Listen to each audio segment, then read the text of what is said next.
selamat malam. Malam ini saya siaran lagi setelah sekian lama gak siaran, absen.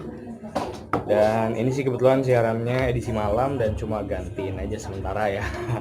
Karena ada penyiar lain yang gak masuk. Oke, di edisi malam nanti kita masih bahas soal hoax seputar pemilu ya. Kalau kemarin-kemarin banyak banget ya hoax seputar pemilu, dan ya pasti akan ada terus nantinya ya hoax seputar pemilu sampai nanti pilpres berlangsung tanggal 17 April. Dan tentunya ada berita-berita lainnya, jadi dengerin aja Elsinta 90,0 untuk Jakarta, atau juga bisa streaming di Elsinta Mobile untuk Anda yang di luar Jakarta. Dan ikutin aja ya. Mungkin Anda juga yang punya info lalu lintas, info apapun, peristiwa di sekitar Anda juga boleh sharing ke redaksi Radio Elsinta. Yuk, kita mau siap-siap siaran lagi karena NHK-nya sudah mau selesai.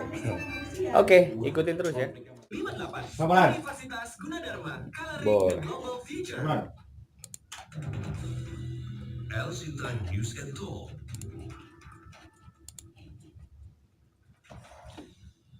Korea Selatan merupakan mitra strategis bagi Indonesia, sehingga kerjasama di bidang ekonomi dan industri diakui telah memberikan dampak positif, dan saat ini sektor pariwisata yang harus ditingkatkan. Hal itu dikatakan Duta Besar Kehormatan Busan Rohmin Dahuri. Laporannya bersama Joko Ismoyo. Belum? Ini beneran? Siaran kalau lagi batuk gini repotnya ngatur nafas dan juga ngatur timing kapan batuk yang tepat. Repot cuy, harus tetap ngomong tapi juga harus nahan batuk. Tantangan. Mudah-mudahan cepat kelar batuknya ya. Komisi Pemberantasan Korupsi menemukan 3 badan usaha milik daerah BUMD di Kepulauan Riau tidak berkontribusi terhadap pendapatan asli daerah atau PAD. Ketiga BUMD tersebut diduga tidak pernah diaudit laporan keuangannya sejak tahun 2013. Temuan tersebut terungkap saat koordinasi dan supervisi pencegahan KPK berkoordinasi dengan berbagai instansi di tingkat provinsi, kabupaten, dan kota di Kepulauan Riau. Berikut keterangan juru bicara KPK Febri Diansyah. Ya, memang sejak hari Senin ya sebenarnya tim pencegahan KPK ditugaskan di Kepulauan Riau, jadi datang ke provinsinya, kemudian datang ke sejumlah daerah, dan juga yang dari aspek penindakan kita datang ke Polda setempat dan Kejati di Kepulauan Riau. Nah, untuk kegiatan kemarin kami mendapatkan informasi dari hasil koordinasi dengan pihak Pemda, ada 3 badan usaha milik daerah yang ternyata tidak berkontribusi pada PAD, pendapatan asli daerah. Dan ini tentu saja perlu kita perbaiki ke depan. Apakah memang BUMD tersebut fokus secara keseluruhan untuk pelayanan publik, atau ada persoalan inefisiensi atau mismanajerial misalnya di sana. Nah, ini tugas-tugas bersama yang saya kira penting untuk diperbaiki ke depan. Dalam masalah ini, menurut Febri, pihak Pemda setempat sangat terbuka untuk membantu tugas KPK sehingga memudahkan KPK dalam mengungkapnya. Febri menambahkan, salah satu poin perhatian KPK adalah memaksimalkan potensi penerimaan daerah. Hal ini dinilai penting guna menghasilkan manfaat yang besar bagi kepentingan daerah dan masyarakat. Elsinta News Flash.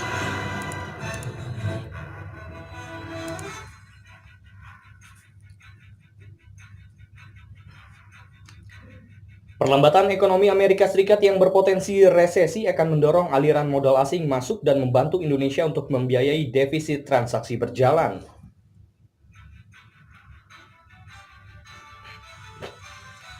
Sebanyak 5.000 guru ngaji di Kabupaten Pati, Jawa Tengah menerima bisyarah atau insentif sebesar 1,2 juta rupiah per tahun dari pemerintah Provinsi Jawa Tengah. Pendengar, kami juga masih akan sampaikan info lalu lintas untuk wilayah Jakarta dan sekitarnya. Sampaikan info Anda ke redaksi Radio Elsinta di 0215869000.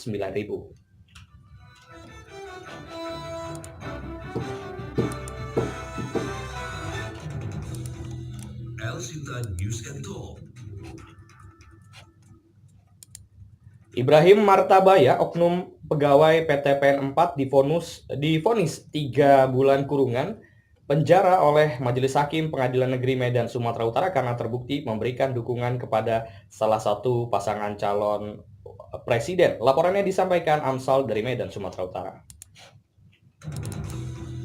El Sinta News and Talk. Kalimantan Barat, Nasir Putra melaporkan. Kampanye terbuka calon presiden nomor urut 01 Joko Widodo di kota Pontianak, Kalimantan Barat dihadiri ribuan simpatisan dan koalisi parpol pendukung dan akan memperbaiki infrastruktur di wilayah perbatasan di Kalimantan Barat. Sementara itu, pendengar, calon presiden nomor urut 02 Prabowo Subianto tidak memiliki agenda kampanye hari ini di tengah masa kampanye terbuka Pilpres 2019.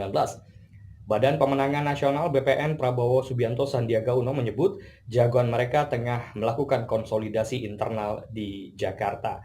Dalam jadwal kampanye yang dikeluarkan Prabowo Sandi Media Center disebutkan bahwa Prabowo tidak memiliki agenda publik. Sementara itu, calon wakil presiden pasangan Prabowo yaitu Sandiaga Uno dijadwalkan menyambangi beberapa titik di Papua Barat.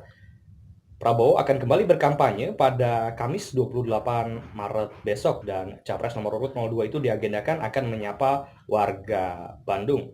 Sebelum menggelar konsolidasi internal seperti yang digelar pada Selasa kemarin, Prabowo menyambangi Bali hingga Mataram, Nusa Tenggara Barat.